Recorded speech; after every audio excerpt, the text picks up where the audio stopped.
जय हिंद मित्रों, Kalyani IAS academy में आप सभी का हार्दिक स्वागत है। मित्रों, आज की इस वीडियो सीरीज में या आज के इस वीडियो लेक्चर में हम अध्ययन करने वाले हैं प्रथम स्वतंत्रता संग्राम या 1857 के विद्रोह का। अब इसे प्रथम स्वतंत्रता संग्राम या 1857 का विद्रोह क्यों कहा जाता है, इस पर बहुत बहस है। इसको हम आगे समझने का प्रयास करेंगे। लेकिन सबसे पहला प्रश्न ये उठता है कि आखिर जो प्रथम स्वतंत्रता संग्राम है या 1857 की क्रांति है, ये आखिर क्यों हुई। तो आप लोगों को ज्ञात होगा कि कुछ यूरोपीय शक्तियां भारत में बहुत पहले से ही आ चुकी थीं और उन्हीं यूरोपीय शक्तियों में एक सबसे प्रमुख शक्ति थी जिसे कहा जाता था ब्रिटिश शक्ति।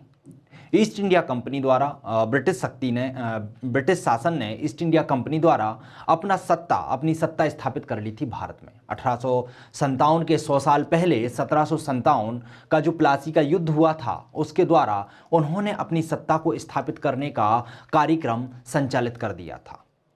फिर उन्होंने बक्सर का युद्ध किया, आगे चल के बहुत सारे युद्ध किए जिसमें जितनी भी यूरोपीय कंपनी थी, चाहे उसमें फ्रांसीसी हो, चाहे डैन हो, चाहे डच हो, सभी को इन्होंने पराजित किया। साथ ही साथ देशीय राजाओं या देशीय जो यहाँ पर हमारे यहाँ राजा महाराजा हुआ करते थे, उन सभी को धीरे धीरे करके पराजित किया। पराजित करने के साथ ही इन्होंने शोषण की प्रक्रिया को चालू कर दिया। बहुत सारी ब्रिटिश नीतियाँ भी अपनाई, जैसे कि ब्रिटिश नीतियों के अंतर्गत हमने देखा था कि इन्होंने भू राजस्व को अधिक से अधिक वसूलने के लिए 3 प्रकार की भू राजस्व नीतियों को भी अपनाया, जिसमें रैयतबाड़ी, महालदारी और जमींदारी व्यवस्था थी। इसके साथ ही कृषि का वाणिज्यीकरण किया, विऔद्योगीकरण को बढ़ावा दिया, रेलवे का विकास किया। तो इस तरीके से इनकी जो नीतियाँ चल रही थीं, उन नीतियों से लोगों में, यहाँ के हर संप्रदाय में, चाहे वह जाति के आधार पर हो, चाहे धर्म के आधार पर हो या फिर संपत्ति के आधार पर हो, हर वर्ग में असंतोष की भावना बैठ गई, असंतोष की भावना जन्म लेने लगी। और 1857 के समय वहाँ पर इस बारूद के ढेर में एक छोटी सी घटना ने चिंगारी का काम किया और 1857 में यह बारूद का ढेर आग की ज्वाला में जलने लगा और 1857 की क्रांति का उद्भव हुआ। तो दोस्तों, ये क्या थी? ब्रिटिश सरकार, ब्रिटिश औपनिवेशिक नीतियों के विरुद्ध भारतीयों के पिछले 100 वर्ष कहां से कहां, 1757 से 1857 के बीच संचित रोष का परिणाम थी। क्या थी? रोष का परिणाम थी। इसका आरंभ तो कंपनी की सेना में भारतीय सिपाहियों से हुआ था। कंपनी की सेना में भारतीय सिपाहियों के विद्रोह से प्रारंभ हुआ था, लेकिन धीरे धीरे आगे चलकर इस विद्रोह ने बड़ा रूप धारण कर लिया और एक राष्ट्रीय विद्रोह के रूप में सामने आया। इस विद्रोह के हम यदि कारणों के पीछे जाएं तो इस विद्रोह के पीछे दोनों कारण जिम्मेदार हैं। एक तो 100 वर्षों से चले आ रहे दीर्घकालिक कारण और दूसरा तात्कालिक कारण, जिसने इस बारूद के ढेर में चिंगारी का काम किया। दीर्घकालिक कारणों की बात करें तो उसमें हर क्षेत्र के कारण जिम्मेदार हैं, चाहे राजनीतिक क्षेत्र हो, चाहे आर्थिक क्षेत्र हो, चाहे सामाजिक हो, धार्मिक हो या सैनिक हो। इन सभी क्षेत्रों में बहुत ज़्यादा असंतोष फैलता जा रहा था। ब्रिटिश सरकार की नीतियां इस तरीके से थीं कि उसने राजनीति के आधार पर भी भारत को पंगु किया, आर्थिक आधार पर भी भारत को पंगु किया, सामाजिक हस्तक्षेप किया, धार्मिक हस्तक्षेप किया और सैनिक में भेदभाव किया। इसके कारण हर वर्ग में, चाहे वह राजनीतिक स्तर पर हो, आर्थिक स्तर पर हो, सामाजिक स्तर पर हो, धार्मिक स्तर पर हो, सैनिक स्तर पर हो, उन सभी में असंतोष जन्म लेने लगा। लेकिन ये असंतोष बस मन ही मन में था, एकदम फूटकर बाहर नहीं आ रहा था। हाँ, कहीं कहीं पर राजनीतिक और आर्थिक कारणों से कुछ छोटे मोटे विद्रोह जरूर हो रहे थे, जैसे कि आदिवासी विद्रोह और कृषक विद्रोह, लेकिन ये विद्रोह सीमित क्षेत्रों तक ही सीमित थे।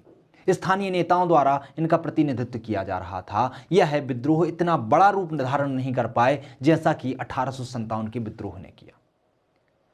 लेकिन ये कारण तो दीर्घकालिक थे, पनप रहे थे, लेकिन जो इस क्रांति को उद्भव करने के लिए मुख्य कारण माना जाता है, तात्कालिक कारण माना जाता है, वह है जो 1856 की बात है। इस समय ब्रिटिश सरकार ने अपनी सेना में जो पुरानी बंदूक थी, पुरानी बंदूक कौन सी थी? ब्राउन बेस थी, उसके स्थान पर न्यू इनफील्ड राइफल का प्रयोग करना चालू किया। जो न्यू इनफील्ड राइफल थी, इसके कारतूस पर कैप लगा होता था और वह कैप मुख्यतः सुअर और गाय की चर्बी से बना हुआ होता था। ऐसा सैनिकों में अफवाह फैल गई थी कि इसका जो कैप है वह सुअर और गाय की चर्बी से बना हुआ होता है। चूंकि वह कैप थोड़ा टाइट होता था और उसे मुंह से खोलना होता था, इसीलिए सैनिकों को लगा कि ब्रिटिश सरकार की यह नीति है हमारे धर्म को भ्रष्ट करने के लिए, क्योंकि हिंदू में गाय को पूजनीय माना जाता है और इस्लाम में सुअर का मांस खाना हराम माना जाता है।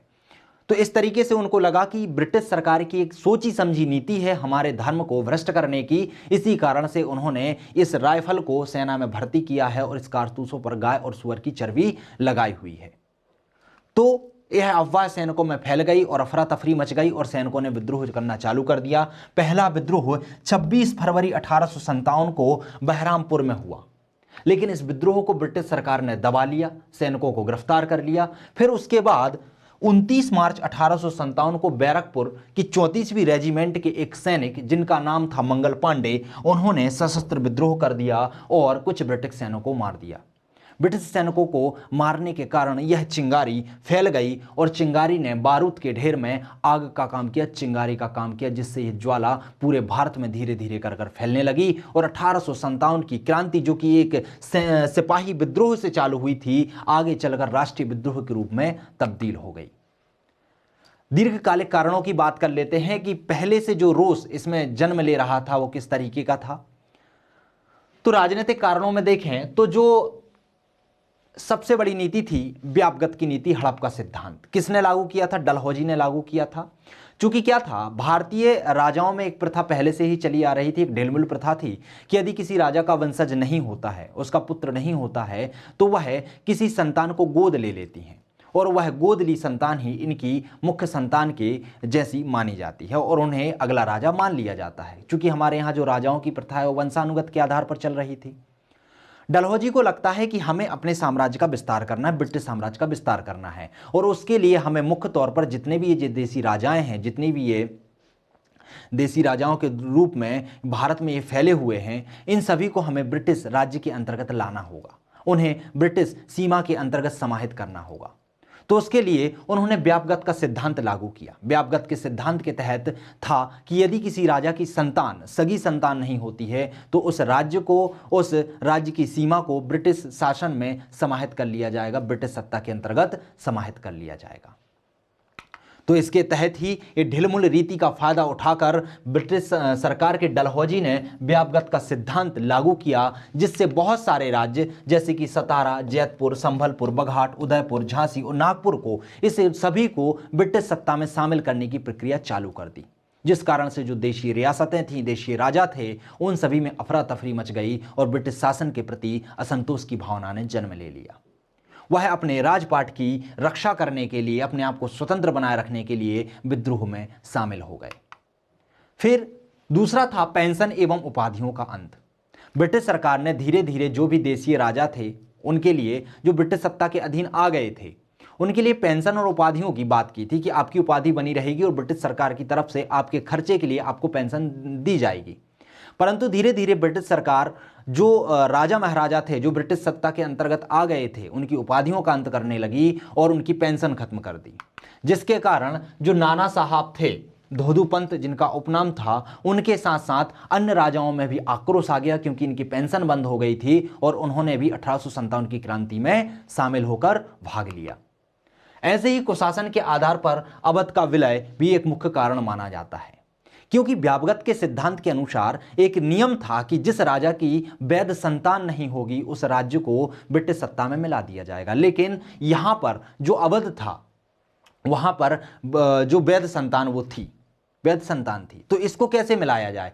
तो डलहौजी ने कहा कि अवध का जो शासक है वह सही तरीके से शासन नहीं चला पा रहा है, वहां पर शासन कुशासन में परिवर्तित हो गया है, इसलिए उसे ब्रिटिश सत्ता के अंतर्गत लाना जरूरी है और कुशासन के आधार पर अवध को ब्रिटिश सत्ता में मिला लिया जाता है। तो जिससे अवध में भी क्या है, आक्रोश की भावना जन्म ले लेती है।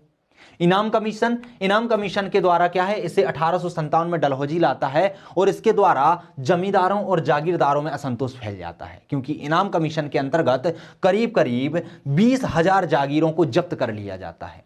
जैसे ही ब्रिटिश सरकार द्वारा इन जागीरों को जब्त किया जाता है तो जो भारत में जमींदार और जागीरदार होते हैं, इनमें असंतोष की भावना फैल जाती है और यह भी विद्रोह में शामिल हो जाते हैं। प्रशासनिक विभेद, यह भी एक प्रमुख कारण था, क्योंकि ब्रिटिश शासन के अंतर्गत नए दीवानी एवं फौजदारी कानून लागू किए गए। चूंकि पहले से ही इस्लाम धर्म चला आ रहा था, इस्लामों ने, तुर्कों ने भारत पर बहुत समय से शासन किया था, फिर मुगलों ने शासन किया था। तो जितने भी न्यायिक और प्रशासनिक कानून थे वो फारसी भाषा में बनाए जाते थे। लेकिन अंग्रेजों ने क्या किया, नया कानून लेके आए और फारसी भाषा के स्थान पर उन्होंने अंग्रेजी भाषा को प्रमुखता थी, जिस कारण से प्रशासनिक विभेद जन्म लेने लगा और यहाँ पर जो लोग हैं उनके मन में असंतोष की भावना ने जन्म लिया। आर्थिक कारणों की बात करें, ये क्या थे, राजनीतिक कारण थे। अब यदि हम आर्थिक कारणों की बात करें तो ब्रिटिश की भू राजस्व नीति, भू राजस्व नीति को बहुत डिटेल में ही हम पढ़ चुके हैं, क्योंकि ब्रिटिश सरकार ने अधिक से अधिक राजस्व वसूलने के लिए 3 प्रकार की भू राजस्व नीतियों का संचालन किया था, जिसमें कौन कौन सी थी, स्थायी जमींदारी थी, रैयतवाड़ी थी और महालदारी थी। इन व्यवस्थाओं के द्वारा किसानों का शोषण अधिक से अधिक किया गया, जमींदारों द्वारा भी किसानों का शोषण किया गया, किसानों को बंधुआ मजदूर बना दिया गया और कर्ज दरें दबा दिया गया। तो इससे भी किसानों में, मजदूरों में और शिल्पकारों में असंतोष की भावना ने जन्म लिया। साथ ही साथ ब्रिटिश की औद्योगिक नीति ने भारत के जो कुटीर उद्योग थे उनको मटिया मेल कर दिया। तो जो शिल्पकार थे वो अब कृषि की ओर जाने लगे, जिससे शिल्पकारों में भी असंतोष की भावना ने जन्म लिया, छोटे उद्योगपतियों में भी असंतोष की भावना ने जन्म लिया। और जैसे ये कृषि क्षेत्र में गए तो कृषि क्षेत्र में भी दबाव बढ़ गया, जिससे भी कृषकों में बहुत ज़्यादा असंतोष की भावना ने जन्म ले लिया। ऐसे ही सामाजिक कारणों की बात करें तो सामाजिक कारणों में बहुत सारी ऐसी प्रथा थी जो हिंदू धर्म में चल रही थीं। उन प्रथाओं को धीरे धीरे कर ब्रिटिश सरकार ने समाप्त किया, उन्हें खत्म करने का प्रयास किया, जिस कारण से भारतीय समाज में भी असंतोष की भावना ने जन्म लिया, भारतीय लोगों में अफरा तफरी मच गई। जैसे उन्होंने 1829 में सती प्रथा का अंत किया। यह एक रूढ़ी थी जो भारतीय जनता में चल रही थी और लोग उसे सही मानते थे, लेकिन ब्रिटिश सरकार को जहां ये नीति सही नहीं लग रही थी तो उन्होंने नियम 17 के तहत सती प्रथा को गैरकानूनी घोषित कर दिया। 1843 ईस्वी में हार्डिंग द्वारा नरबली प्रथा पर रोक लगा दी। नरबली खोंड जनजाति में प्रचलित थी, जिसमें पूजा पाठ के द्वारा इंसानों की बलि दे दी जाती थी। तो इस प्रथा को ब्रिटिश सरकार ने सही नहीं समझा और इस पर प्रतिबंध लगा दिया। ऐसे ही 1856 में हिंदू पुनर्विवाह अधिनियम ने विधवा विवाह को वैध बना दिया। जो विधवा विवाह थी, विधवा महिलाएं थी, उन्हें वैध बना दिया, जिस कारण से भी भारतीय लोगों को ये लगा कि ब्रिटिश सत्ता हमारे समाज में हस्तक्षेप करने का प्रयास कर रही है, हमारे जो रीति रिवाज हैं उनमें हस्तक्षेप करने का प्रयास कर रही है, जिससे जो आम जन थे भारत के, उन लोगों में ब्रिटिश सरकार के प्रति आक्रोश की भावना जन्म लेने लगी। धार्मिक कारणों की बात करें तो 1813 ईस्वी के अधिनियम, ध्यान रखिएगा, जो 1813 का ईस्वी का अधिनियम था, इस अधिनियम के द्वारा यूरोपीय कंपनियों के लिए या यूरोपीय लोगों के लिए भारत के दरवाजे पूर्णतः खोल दिए गए थे। इसमें बहुत सारी ब्रिटिश कंपनियां भारत में आई थीं और ब्रिटिश कंपनियों के साथ साथ बहुत सारे ईसाई मिशनरी भी भारत में आए थे, जिन्होंने धर्म प्रचार प्रसार करने का कार्य किया था, लोगों का धर्मांतरण कराया था। तो इन मिशनरियों ने क्या किया, लोगों का धर्मांतरण करवाया, जिससे जनता में आक्रोश की भावना फैल गई। 1850 ईस्वी में लेक्स लॉकी कानून, लेक्स लॉकी कानून के अंतर्गत क्या होता था, पहले जब धर्म परिवर्तन कराया जाता था तो उसमें स्पष्ट था कि यदि किसी व्यक्ति, मान लीजिए उसका पिता हिंदू है और यदि उसके पुत्र ने कोई और धर्म XYZ कोई भी धर्म ग्रहण कर लिया है तो उसको उसके पिता की संपत्ति से वंचित कर दिया जाता था। लेकिन लेक्स लॉकी कानून के अंतर्गत ब्रिटिश सरकार ने नियम बना दिया कि यदि पिता कोई भी धर्म का हो, यदि उसका पुत्र अन्य धर्म को स्वीकार कर लेता है तो उसे उसके पिता की संपत्ति से वंचित नहीं किया जाएगा। तो इससे भी क्या हुआ, लोगों में असंतोष की भावना फैल गई कि उनको लगा कि यह तो धर्मांतरण कराने का ही एक ब्रिटिश सरकार का तरीका है। भारतीय धर्म की आलोचना, ब्रिटिश जो धर्म मिशनरी थे, जो ईसाई मिशनरी थे, वो जैसे ही भारत में आते थे वह भारतीय धर्मों की आलोचना करने लगते थे। वो लोगों को जताते थे कि जो हमारा ईसाई धर्म है वह सर्वश्रेष्ठ धर्म है, जो इस्लाम धर्म है, जो हिंदू धर्म है, बहुत ही हीन धर्म है। तो यह जगह जगह पर भारतीय धर्मों की क्या करते थे, आलोचना करते थे, जिस कारण से भी लोगों में असंतोष की भावना और आक्रोश की भावना ने जन्म लिया। सैनिक कारणों की बात करें तो सैनिक कारणों में भारतीय सैनिकों के साथ वेतन और पदोन्नति में भेदभाव किया जाता था। जो ब्रिटिश सैनिक हुआ करते थे उन्हें उच्च पदों पर रखा जाता था और उन्हें वेतन भी अधिक दिया जाता था, लेकिन जो भारतीय सैनिक हुआ करते थे उन्हें निम्न पदों पर रखा जाता था और पदोन्नति के अवसर भी उनके बहुत कम हुआ करते थे। साथ ही साथ उन्हें वेतन भी बहुत कम दिया जाता था। भोजन और छुआछूत की दृष्टि से भी उनके साथ बहुत ज़्यादा भेदभाव किया जाता था।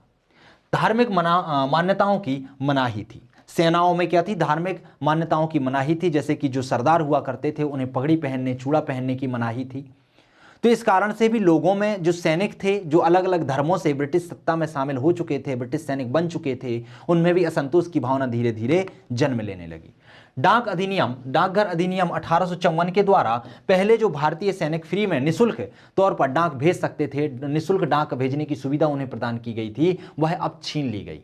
अर्थात यदि भारतीय सैनिक डाक का प्रयोग करना चाह रहे थे तो उनसे शुल्क लिया जाता था, जिस कारण से भी उन्हें लगा कि ये तो ब्रिटिश और भारतीय सैनिकों के साथ भेदभाव है, ब्रिटिश से शुल्क नहीं लिया जाता, ब्रिटिश सैनिकों से शुल्क नहीं लिया जाता और भारतीय सैनिकों से बार बार शुल्क लिया जाता है।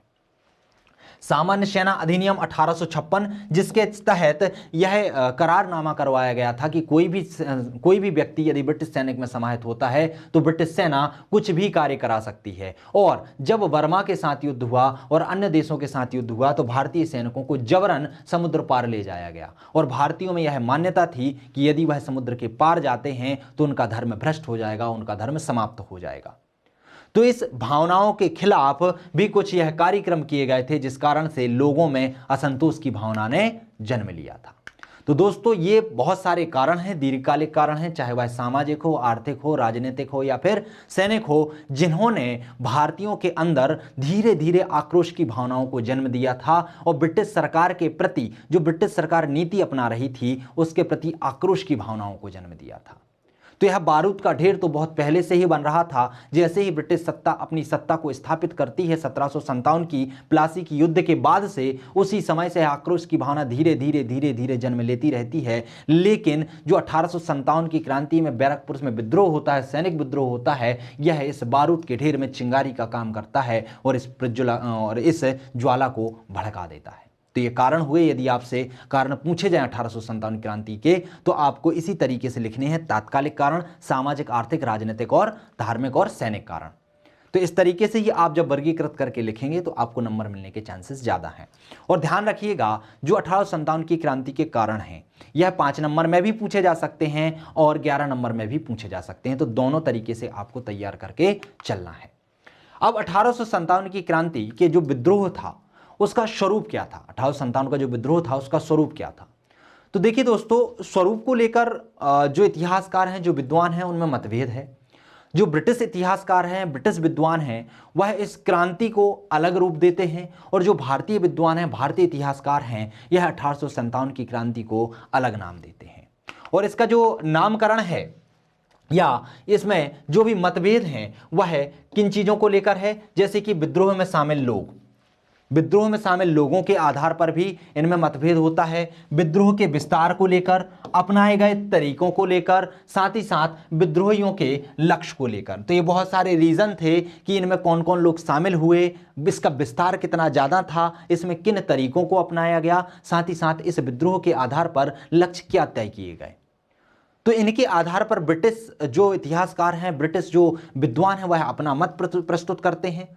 चूंकि वह ब्रिटिश सरकार के हितैषी होते हैं और इस विद्रोह को राष्ट्रीय विद्रोह की संज्ञा नहीं देते। वो बोलते हैं कि ये तो एक धार्मिक विद्रोह था, ये तो एक सैनिक विद्रोह था। तो वो इस तरीके का विद्रोह मानते हैं कि यह एक छोटा विद्रोह था, जैसे कि जनजातीय और कृषक विद्रोह चले आ रहे थे, तो उसी का थोड़ा सा बड़ा हुआ रूप 1857 की क्रांति का विद्रोह था।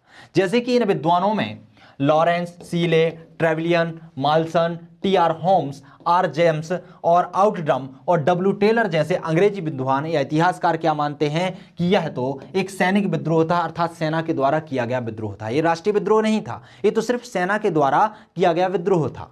ऐसे ही और इतिहासकार इसी में क्या मानते हैं कि यह हिंदू मुस्लिम षड्यंत्र का परिणाम था, अर्थात यह राष्ट्रीय विद्रोह न होकर यह हिंदू और मुस्लिमों के द्वारा किए गए षड्यंत्र का ही परिणाम था। कुछ मानते हैं कि यह बर्बरता और सभ्यता के बीच का युद्ध था। यह ब्रिटिश को सभ्यता की एक सीढ़ी मानते हैं कि यह सभ्यता का विकास कर रहे थे और हिंदुओं को और भारतीयों को मानते हैं कि यह बर्बरता थे। तो ये बोलते हैं कि जो भारतीय थे, चाहे उसमें मुसलमान हो चाहे हिंदू हो, वह बर्बर थे और यह सभ्यता और बर्बरता के बीच की लड़ाई थी जिसमें सभ्यता की विजय हुई थी। तो इसमें इस तरीके की संज्ञाएं दी गई थी कि यह सैनिक विद्रोह है, हिंदू मुस्लिम का षड्यंत्र है, बर्बरता और सभ्यता के बीच का युद्ध है। लेकिन अधिकांश जो भारतीय इतिहासकार हैं वह इसे राष्ट्रीय आंदोलन स्वीकार करते हैं। वह कहते हैं कि यह एक आंदोलन था जिसे हम प्रथम राष्ट्रीय स्वतंत्रता आंदोलन कह सकते हैं। स्वतंत्रता प्राप्ति के चरण का यह प्रथम महान विद्रोह था। इसी तरीके से वह कहते हैं कि यह स्वतंत्रता के लिए लड़ा गया युद्ध है। कुछ इतिहासकार इसे प्रथम स्वतंत्रता संग्राम भी कहते हैं। इस प्रकार 1857 की क्रांति को लेकर यह मतभेद चलते रहते हैं और इन मतभेदों का जो मुख्य कारण है वह कारण है कि निष्पक्ष लेखन का अभाव, क्योंकि उस समय कुछ साक्ष्य प्राप्त नहीं हुए, निष्पक्ष लेखन का अभाव था, सही तरीके से कुछ लिखा हुआ प्राप्त नहीं हुआ कि आखिर इसका क्षेत्र विस्तार क्या था, इसकी योजना क्या थी, इसके लिए लक्ष्य क्या रखे गए थे। साथ ही साथ जो उपलब्ध साक्ष्य हैं, जो उचित साक्ष्य हैं, वह भी क्या थे, उपलब्ध नहीं थे। और जो भी साक्ष्य बचे हुए थे वह क्रांतिकारियों ने पकड़े जाने के डर से उन दस्तावेजों को क्या कर दिया था, नष्ट कर दिया था, जिस कारण से कोई स्पष्ट साक्ष्य, कोई स्पष्ट लेखन ना मिलने के कारण इसमें मतभेद बना हुआ है और अलग अलग विद्वान अपने हिसाब से इसका स्वरूप निर्धारित करते रहते हैं। एक प्रश्न बनता है कि क्या 1857 का विद्रोह प्रथम स्वतंत्रता संग्राम था या नहीं? आपके मत स्पष्ट कीजिए। इस तरीके का 200 शब्दों में प्रश्न पूछा जा सकता है, 11 नंबर में प्रश्न पूछा जा सकता है। तो इसके लिए आप तैयार रहिएगा, क्योंकि 1857 की क्रांति स्पष्ट तौर पर आपके सिलेबस में अलग तरीके से लिखी हुई है। तो यहां से प्रश्न पूछे जाने की संभावना 100% है। हर वर्ष यहां से एक ना एक प्रश्न आता है, तो एक ना एक प्रश्न को आपको तैयार अच्छे से करके जाना है। तो चलिए हम समझने का प्रयास करते हैं कि क्या 1857 का जो विद्रोह था वह प्रथम स्वतंत्रता संग्राम था या नहीं था। तो यदि हम भारतीय इतिहासकारों में जैसे कि पंडित जवाहरलाल नेहरू, विनायक दामोदर सावरकर और बिपिन चंद्र पाल जैसे भारतीय लेखकों की बात करें तो वह 1857 के विद्रोह को प्रथम स्वतंत्रता संग्राम मानते हैं। वह कहते हैं कि यह महाविद्रोह था जिसमें बहुत सारी ऐसी विशेषताएं थीं जो अन्य विद्रोह से इसको अलग करती हैं। जितने भी आदिवासी कृषक विद्रोह हो रहे थे, आदिवासी विद्रोह हो रहे थे, कृषक विद्रोह हो रहे थे, उन सभी का क्षेत्र सीमित था, उन सभी में किसी एक संप्रदाय द्वारा भाग लिया गया था। लेकिन जो 1857 का विद्रोह था इसमें कुछ ऐसी विशेषताएं हैं जिसके कारण यह महाविद्रोह के रूप में उभर कर सामने आता है। इसलिए इस महाविद्रोह को हम भारतीय स्वतंत्रता संग्राम की संज्ञा दे सकते हैं। तो वो क्या क्या विशेषता मानते हैं देख लेते हैं। जैसे वो कहते हैं कि यह विद्रोह एक क्षेत्र में सीमित ना होकर विस्तृत क्षेत्र तक फैला था। अर्थात ये लेखक मानते हैं कि जो 1857 का विद्रोह है यह किसी एक क्षेत्र तक सीमित नहीं था, किसी एक जनजाति, किसी एक समुदाय तक सीमित नहीं था। इसका जो क्षेत्र था वह विस्तृत था, ये लगभग संपूर्ण उत्तर भारत में फैल चुका था। विभिन्न क्षेत्रों के नेताओं के बीच विद्रोह के दौरान समन्वय स्थापित हो गया था, क्योंकि जो छोटे विद्रोह हुआ करते थे उनमें विभिन्न नेताओं के मध्य मतभेद होते थे, वह अपने अपने हितों के लिए लड़ाई करते थे। लेकिन 1857 का जो विद्रोह था इसमें विभिन्न संप्रदाय के नेता, विभिन्न क्षेत्रों के नेताओं के मध्य समन्वय स्थापित हो गया था और उन्होंने अपना एक निश्चित उद्देश्य बना लिया था कि हमें ब्रिटिश सत्ता को जड़ से उखाड़ के फेंकना है। यह विद्रोह में समाज के विभिन्न वर्गों में भागीदारी देखी गई थी। अर्थात जैसे अलग जो विद्रोह होते हैं, छोटे छोटे विद्रोह होते हैं, उनमें किसी एक संप्रदाय का ही समावेशन होता है, एक संप्रदाय ही उसमें समाहित होता है। लेकिन जो 1857 का विद्रोह था इसमें विभिन्न संप्रदाय और विभिन्न समाज के विभिन्न वर्गों के लोगों ने सामूहिक रूप से जिम्मेदारी निभाई थी। यहां तक कि पुरुषों के साथ साथ इसमें महिलाओं ने भी भागीदारी निभाई थी। सभी विद्रोहों को संगठित करने वाला प्रमुख तत्व था विदेशी शासन को समाप्त करने की भावना। अर्थात इसका एक जो उद्देश्य बन गया था वह उद्देश्य था ब्रिटिश सत्ता को जड़ से समाप्त करना, जो कि अन्य विद्रोहों का नहीं था। जो अन्य विद्रोह थे वो राजनीतिक दृष्टि से या दूरदर्शिक दृष्टि से नहीं सोचते थे, वो तात्कालिक दृष्टि से प्रेरित होते थे। लेकिन जो 1857 का विद्रोह है वह तात्कालिक और दीर्घकालिक दोनों ही दृष्टि से प्रेरित था। इन सभी विशेषताओं के द्वारा 1857 के विद्रोह को प्रथम स्वाधीनता संग्राम की श्रेणी में रखा जा सकता है।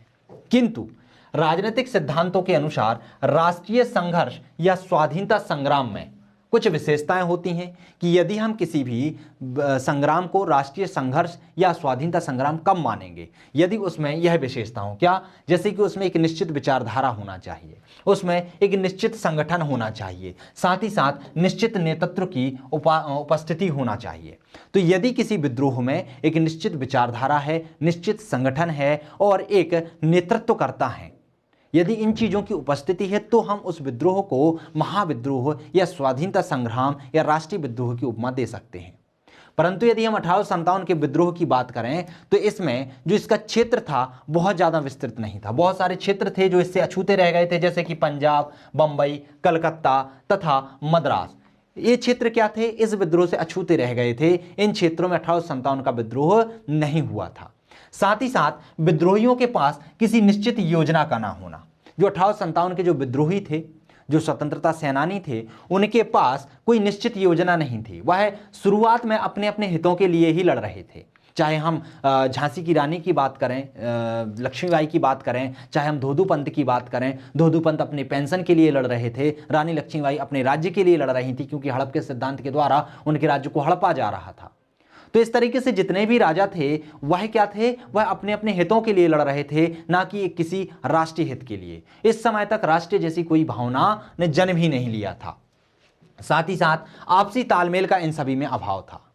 जब 1857 का विद्रोह प्रारंभ किया जा रहा था तो इसमें एक निश्चित तिथि निर्धारित की गई थी। इसमें जो संचार का साधन था उसमें कमल और रोटी को प्रयोग किया गया था, परंतु यह विद्रोह अलग अलग जगह पर अलग अलग समय में ही चालू हो गया था। जो निर्धारित समय था उस निर्धारित समय से पहले ही यह विद्रोह जन्म ले लिया था और यह विद्रोह शुरू हो गया था।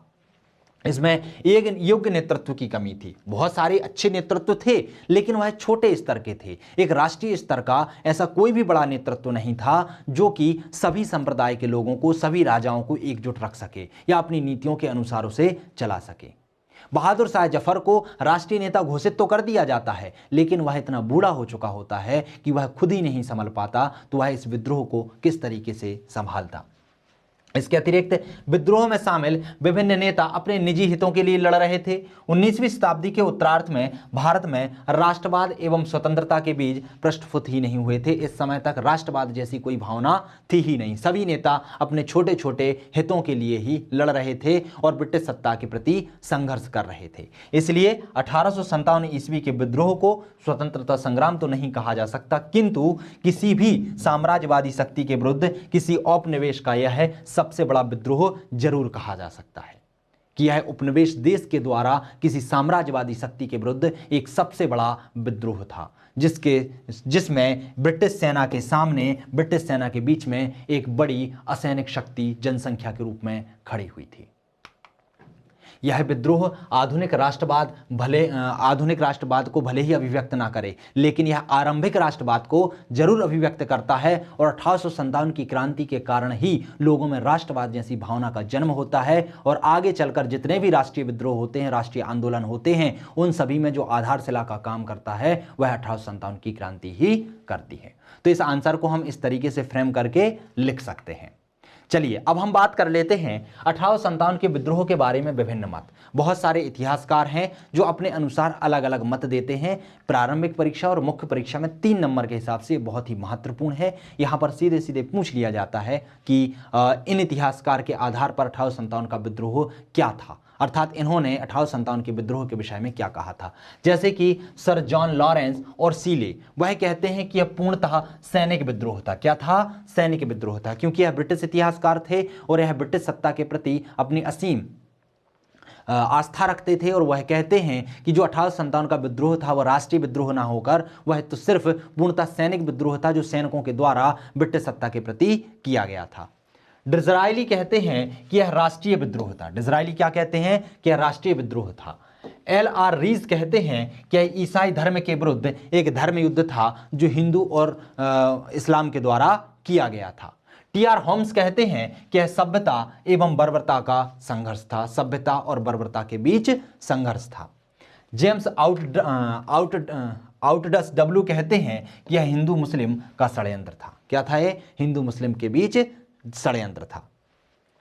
टेलर, सर जॉन लॉरेंस और सीले कहते हैं कि यह राष्ट्रीय स्वतंत्रता के लिए सुनियोजित युद्ध था। क्या था? सुनियोजित युद्ध था। डॉक्टर रामविलास शर्मा कहते हैं कि यह जन क्रांति थी। क्या थी? ये जन क्रांति थी। और ऐसे ही ईश्वर प्रसाद कहते हैं कि यह स्वतंत्रता संग्राम था।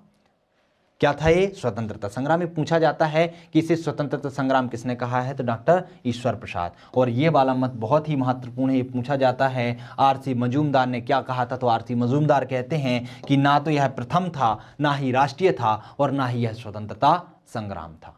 अर्थात जितने भी मत हैं सभी का यह क्या करते हैं, विरोध करते हैं, कहते हैं ना तो यह पहले प्रथम था। क्यों? क्योंकि इसके पहले बहुत सारे विद्रोह पहले से चले आ रहे थे, चाहे जनजातीय विद्रोह हो या कृषक विद्रोह हो, बड़े बड़े स्तर पर भी यह विद्रोह हुए थे।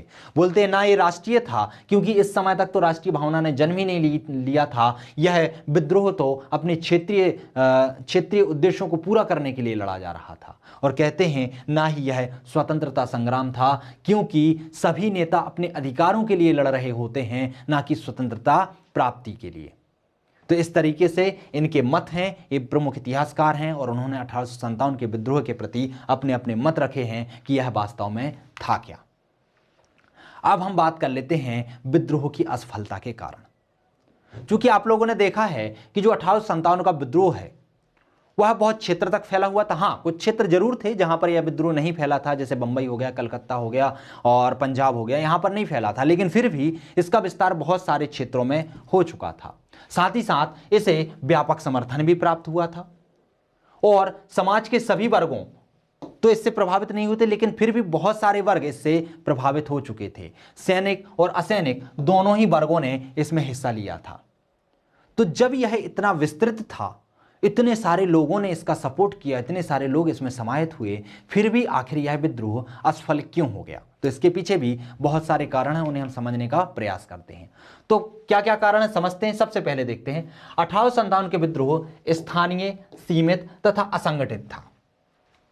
कैसा था? जन्म कैसे लिया था? स्थानीय आधार पर लिया था, छोटे छोटे से नेताओं द्वारा छोटी छोटी सी आवश्यकताओं के आधार पर लिया गया था। किसी का राज्य छिन रहा था, तो किसी को पेंशन नहीं मिल रही थी, तो किसी के धर्मों में हस्तक्षेप किया जा रहा था।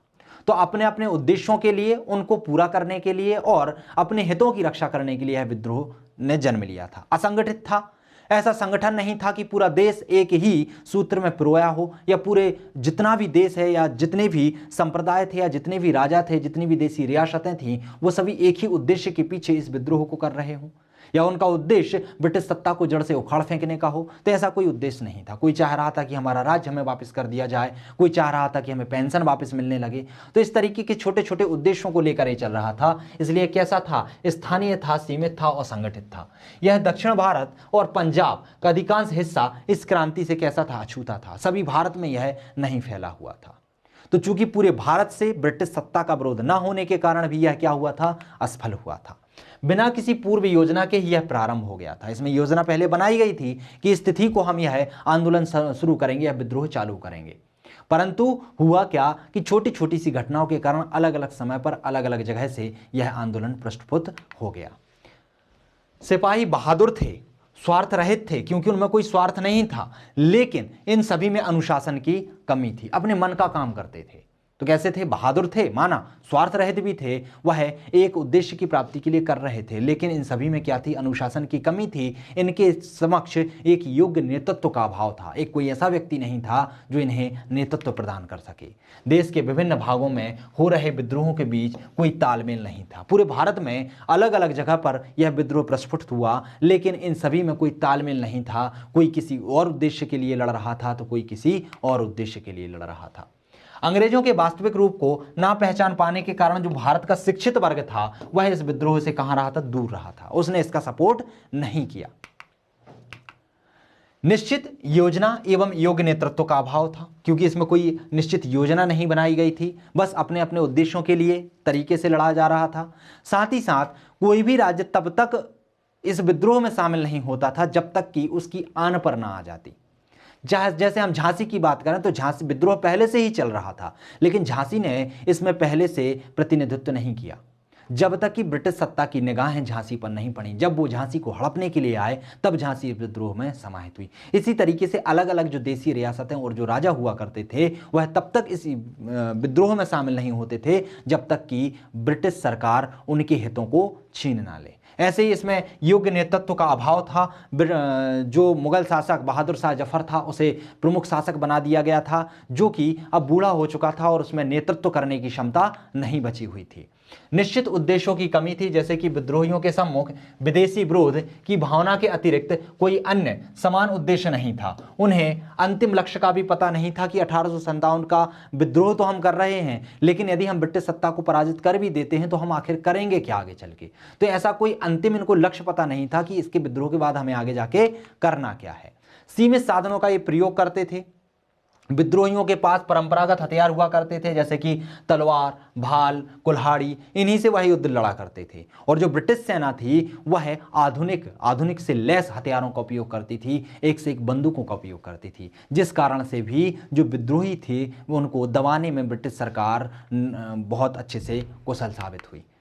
अतः विद्रोह के पास भविष्य उन्मुख कार्यक्रम, रचनात्मक विचार और निश्चित योजना तथा स्थिर संगठन और स्थायी कोष का अभाव था। पैसा भी इनके पास नहीं हुआ करता था, जितना ब्रिटिश सरकार को लूट लें उसके आधार पर ये अपना युद्ध लड़ा करते थे, विद्रोह किया करते थे। तो ये सभी कारण एक शब्द में, एक लाइन में हम कह सकते हैं कि इस विद्रोह में क्या क्या था। भविष्य उन्मुख कार्यक्रम का अभाव था, रचनात्मक विचार का अभाव था, निश्चित योजना का अभाव था, स्थिर संगठन का अभाव था और स्थायी कोष का अभाव था। और इन सभी कारणों के कारण यह विद्रोह असफल सिद्ध हुआ और ब्रिटिश सरकार की जीत हुई। तो ये सभी कारण थे जिसके कारण जो 1857 का विद्रोह था उसने जन्म लिया। एक इतने विस्तृत क्षेत्र में फैला, इतनी जनशक्ति इसमें समाहित हुई, उसके बावजूद भी यह असफल सिद्ध हुआ। तो 1857 के विद्रोह के परिणाम की बात करें तो चूंकि यह विद्रोह जो था बहुत ही प्रबल था और प्रत्यक्ष तौर पर इसने ब्रिटिश सत्ता का विरोध किया था और इसने अंग्रेजी शासन की जड़ें हिला भी दी थी, परंतु यह असफल हुआ। लेकिन इसने भारत की स्वतंत्रता का मार्ग प्रशस्त किया था। इस स्वतंत्रता संग्राम ने भारत में अलग अलग आंदोलन चलाकर भारत की स्वतंत्रता का मार्ग प्रशस्त किया था। तो इसके परिणामों को यदि हम देखें तो परिणाम के तौर पर यह हुआ तो असफल था, लेकिन इसके दीर्घकालिक परिणाम सामने आते हैं जिसमें यह सिद्ध होता है कि इसने ब्रिटिश सत्ता, पहला यह विद्रोह था जिसने ब्रिटिश सत्ता के समक्ष प्रबल तरीके से और प्रत्यक्ष तरीके से विरोध किया था और इसने अंग्रेजी सत्ता की जड़ों को हिला दिया था। अंग्रेज अब समझ चुके थे कि भारत के जो देशीय राजा हैं अब वो धीरे धीरे संगठित होना चालू हो गए हैं। जो भारत के देशीय लोग हैं इन सभी में इस भावना ने जन्म ले लिया है कि ब्रिटिश उसका शोषण कर रहे हैं और ब्रिटिश सत्ता को हमें उखाड़कर फेंकना है। तो इसके जो परिणाम हैं उन्हें हम राजनीतिक, सामाजिक, आर्थिक दृष्टि से ही वर्गीकृत करके देखेंगे। सबसे पहले हम राजनीतिक परिणाम देखते हैं। तो जैसे ही 1857 की क्रांति समाप्त होती है तो उसके समाप्त होते ही ईस्ट इंडिया कंपनी जो साम्राज्य प्रसार की नीति को अपना रही थी, जिसमें वह विभिन्न देशी रियासतों को ब्रिटिश सत्ता के अंतर्गत समाहित कर रही थी, उसको वह त्याग देते हैं। वह कहते हैं कि अब हमारा कार्य सिर्फ प्रशासन करना रह गया है, अब हम अपने साम्राज्य का विस्तार नहीं करेंगे। तो 1857 की क्रांति से ब्रिटिश सरकार को एक भय बैठ जाता है और वह अब जो साम्राज्य विस्तार की जो नीति है, साम्राज्य प्रसार की नीति है, उसको त्याग देते हैं। साथ ही साथ भारतीय नवाबों और राजाओं को यह आश्वासन देती है कि उनके साथ जो भी संधि और समझौता किए गए हैं उनको अक्षुण्ण बनाए रखा जाएगा, उनके साथ किसी भी तरीके का कोई धोखा नहीं किया जाएगा। साथ ही साथ भारत में राष्ट्रीय आंदोलन का यह वाहक बन जाता है। हाँ, 1857 की क्रांति असफल जरूर हुई थी, लेकिन इसने ब्रिटिश सत्ता को सीधे चुनौती दी थी। लोगों के मन में विश्वास जमा दिया था कि यदि हम एक होकर, संगठित होकर ब्रिटिश सत्ता के खिलाफ विद्रोह करेंगे तो आगे चलकर जरूर हमें स्वतंत्रता प्राप्त हो जाएगी। भारत का प्रशासन अब ब्रिटिश क्राउन ने अपने हाथों में ले लिया। ईस्ट इंडिया कंपनी से पूरा का पूरा प्रशासन छीनकर अब ब्रिटिश क्राउन के हाथों में यहाँ का शासन प्रशासन चला गया। भारत में एक नया पद जिसे कहा जाता है भारतीय राज्य सचिव, इसका पद स्थापित किया गया। साथ ही साथ इसकी सहायता के लिए एक परिषद की भी स्थापना की गई, परिषद का भी गठन किया गया। सैन्य परिणाम की बात करें, चूंकि यह विद्रोह सैनिकों के कारण से प्रारंभ हुआ था तो इसमें भी बहुत सारे आमूलचूल परिवर्तन किए गए। जैसे कि 1857 की क्रांति के बाद अंग्रेजों ने सेना और सैन्य सामग्रियों पर एक अधिकार कर लिया। अभी पहले जहां भारतीय सैनिकों को भी सेना के अस्त्र शस्त्र सौंप दिए जाते थे, अब उन अस्त्र शस्त्रों को छीनकर पूरा का पूरा नियंत्रण ब्रिटिश सरकार ने अपने हाथों में ले लिया। भारतीय सैनिकों को यूरोपीय सैनिकों के साथ संतुलित करने का प्रयास किया गया, अर्थात पहले भारतीय सैनिक ज्यादा हुआ करते थे और ब्रिटिश सैनिक कम। अब वहां पर इनका संतुलन बैठाया गया। जहां पर लगता था कि इस क्षेत्र में विद्रोह हो सकता है, वहां पर भारतीय सैनिकों की संख्या कम रखी जाती थी और ब्रिटिश सैनिकों की संख्या अधिक रखी जाती थी। जाति और क्षेत्रों के आधार पर ब्रिटिश रेजिमेंटों का गठन किया गया, जैसे कि पंजाब और गोरखा आदि को अब ब्रिटिश सरकार में ज्यादा शामिल किया जाने लगा, क्योंकि ये जो होते थे बहुत ही कर्तव्यनिष्ठ होते थे। यह अपने स्वामी के प्रति इनमें भक्ति की भावना ज्यादा हुआ करती थी। सेना से संबंधित महत्वपूर्ण विभाग जैसे कि जो तोपखाना है या अस्त्र शस्त्र विभाग है, वो सीधे अब ब्रिटिश नियंत्रण में आ गया। ब्रिटिश सरकार ने उन पर अपना नियंत्रण बनाए रखा और साथ ही साथ भारतीयों से उनका जो अधिकार था वह छीन लिया गया, भारतीयों को उनसे निष्कासित कर दिया गया। ब्रिटिश सरकार ने भारत की साधारण जनता के बीच अस्त्र शस्त्र रखने पर मनाही कर दी। शस्त्र अधिनियम बनाया, जिसके आधार पर अब भारत की आम जनता अपने पास अस्त्र शस्त्र नहीं रख सकती थी। ब्रिटिशों को अस्त्र शस्त्र रखने की छूट थी, परंतु भारतीयों को अस्त्र शस्त्र रखने की मनाही कर दी गई थी। आर्थिक परिणामों की बात करें तो कृषक असंतोष को कम करने के लिए 1859 में रैयत बाड़ी संशोधन कानून लाया गया, जिसमें कृषकों को सुरक्षा प्रदान की गई। 1857 ईस्वी के विद्रोह के पश्चात अंग्रेजों की साम्राज्य विस्तार की नीति का अंत हो गया, परंतु इसके स्थान पर अब आर्थिक शोषण की नीति आरंभ हो गई। उन्होंने अपने साम्राज्य विस्तार की नीति को तो खत्म कर दिया, लेकिन अब भारतीयों का आर्थिक रूप से वह शोषण करने लगे। ईस्ट इंडिया कंपनी शासन के अंतिम दौर में भारत के कठोर एवं दंडात्मक नीति को अपनाने लगी। तो जो ईस्ट इंडिया कंपनी थी, अपने अंतिम दौर में भारत से कठोर और दमनात्मक नीति को अपनाने लगी। सामाजिक और सांस्कृतिक परिणामों की बात करते हैं तो सामाजिक तथा धार्मिक मामलों में ब्रिटिश सरकार द्वारा अब हस्तक्षेप की नीति को अपनाया गया। जिस तरीके से भारतीयों के धर्मों में हस्तक्षेप किया जाता था ब्रिटिश सरकार का, अब 1857 की क्रांति के बाद हस्तक्षेप की नीति अपनाई गई और उन्हें अपने धर्म को बनाए रखने के लिए पूर्ण स्वतंत्रता दे दी गई। स्थानीय लोगों को उनके सम्मान एवं अधिकारों को वापस दिलाने की बात कही गई। कहा गया कि जो स्थानीय लोग हैं उनका सम्मान और उनके अधिकार उन्हें पुनः वापस दिए जाएंगे। अंग्रेजी सरकार ने ऐसी शिक्षा पद्धति को लागू करने का प्रयास किया जिससे कि भारतीय अपने धर्म और संस्कृति को भूल जाएं तथा पाश्चात्य संस्कृति की ओर आकर्षित हो जाएं। अर्थात उन्होंने धीरे धीरे कर अंग्रेजी शिक्षा और पाश्चात्य संस्कृति को भारत में फैलाने का काम किया। भारतीय लोगों को शिक्षित करने का प्रयास किया ताकि एक ऐसा वर्ग बन जाए जो ब्रिटिश वस्तुओं के प्रति अपना रुख रखे और ब्रिटिश जो चीज़ें हैं, ब्रिटिश संस्कृति है, सभ्यता है, उसको अपनाने पर जोर दे। अंग्रेजों में श्रेष्ठ और सभ्यता का जो मिथक था, अंग्रेजों के अंदर एक मिथक था कि जो अंग्रेज हैं उनकी सभ्यता जो है वह श्रेष्ठ है, वह मिथक अब क्या हो गया था, टूट गया था। इस क्रांति के बाद वह मिथक टूट गया था और लोगों को अब सच्चाई की जानकारी हो गई थी। सामंतवादी व्यवस्था इस विद्रोह के बाद चरमरा गई और सामंतवादियों की छवि देशद्रोहियों के जैसी हो गई, क्योंकि बहुत सारे सामंतवादी ऐसे थे जिन्होंने इस विद्रोह में ब्रिटिशों का साथ दिया, ना कि भारतीय देसी राजाओं का, जिस कारण से इनकी जो व्यवस्था थी वो अब चरमरा गई। लोग इनके प्रति विद्रोह करने लगे और अब इनकी छवि देशद्रोहियों के रूप में सामने आने लगी। 1857 की क्रांति का हम महत्व देख लेते हैं कि आखिर 1857 की क्रांति का महत्व क्या है। यदि आपसे 5 नंबर में पूछ लिया जाए कि 1857 की क्रांति के महत्व को लिखिए तो आप क्या लिखेंगे? तो इसमें भारतीयों में राष्ट्रवाद की भावना का विकास हुआ। सीधी सी बात है, इसके पहले राष्ट्र जैसी कोई भावना नहीं थी। सभी छोटे छोटे राजा अपने देशीय हितों के लिए, क्षेत्रीय हितों के लिए लड़ा करते थे। लेकिन जैसे ही 1857 का विद्रोह हुआ, उसके बाद सभी राजाओं में इस भावना का जन्म हुआ, सभी लोगों में इस भावना का जन्म हुआ कि यदि हम एक संगठित होकर एक साथ विद्रोह करें तो हम ब्रिटिश सत्ता को जड़ से उखाड़ फेंक सकते हैं। तो इससे क्या हुआ, एक राष्ट्रीय भावना का जन्म हुआ, जिससे आगे चल के भारत को स्वतंत्रता मिली। भारतीयों में राष्ट्रीय भावना का बीज रोपण के साथ साथ एकता तथा संगठन का पाठ भी पढ़ाया गया। भारतीयों को क्या है, एकता का पाठ पढ़ाया गया, क्योंकि उनको पता चल गया था कि अब यदि हिंदू मुस्लिम एक नहीं रहेंगे और तब तक हम स्वतंत्रता प्राप्त नहीं कर पाएंगे। ब्रिटिश सरकार द्वारा आंतरिक दशा को सुधारने का प्रयास किया गया। विद्रोह के बाद आंतरिक जो दशा थी, जो शोषणहीन थी, जो साम्राज्य विस्तार की नीति थी, इन्हें सुधारने का कार्य किया गया, किसानों के हित में कार्य किया गया, राजाओं के हित में कार्य किया गया। भारत में संवैधानिक विकास का सूत्रपात हुआ और अब इसके बाद 1857 की क्रांति के बाद नवीन भारतीय संवैधानिक जो नियम थे उनको लाया गया। ब्रिटिश सरकार द्वारा अनेक अधिनियम पारित किए गए। तो इसके साथ ही इसका महत्व समाप्त होता है और 1857 की क्रांति के अंतर्गत जितने भी महत्वपूर्ण प्रश्न आते हैं उन सभी को हमने कवर करने का प्रयास किया। तो दोस्तों 1857 की क्रांति देखिए बहुत बड़ी है।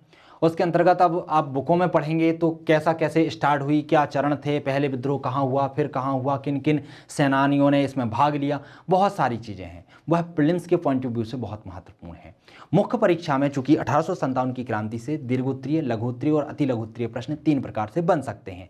तो यहाँ पर जो महत्वपूर्ण नेतृत्व करता है उनको आप मध्य प्रदेश के इतिहास के अंतर्गत पढ़ेंगे और बाकी को आप जो बाकी हैं बाकी के विषय में आप प्रीलिम्स में वैसे ही पढ़ लेते हैं। तो हम ज़्यादा डीप में इसमें नहीं गए हैं, लेकिन जो दीर्घ उत्तरीय हैं और अति दीर्घ उत्तरीय प्रश्न उत्तर हैं उनको हमने कवर करने का प्रयास किया है। तो आप इसको अच्छे से तैयार करिएगा, क्योंकि जितने भी प्रश्न मैंने आप लोगों को बताए हैं और जितना भी सिलेबस मैंने कवर करने का प्रयास किया है अभी तक विगत वर्षों के प्रश्न पत्रों का आप अध्ययन करेंगे तो उनमें इन्हीं से प्रश्न आए हैं और आगे भी इन्हीं से प्रश्न आने की संभावना ज़्यादा है। तो दोस्तों 1857 की क्रांति में या विद्रोह में इतना ही। हम मिलते हैं आगे नए टॉपिक के साथ जिसमें हम भारतीय पुनर्जागरण का अध्ययन करेंगे। तो दोस्तों मिलते हैं अगले वीडियो में, तब तक के लिए नमस्कार।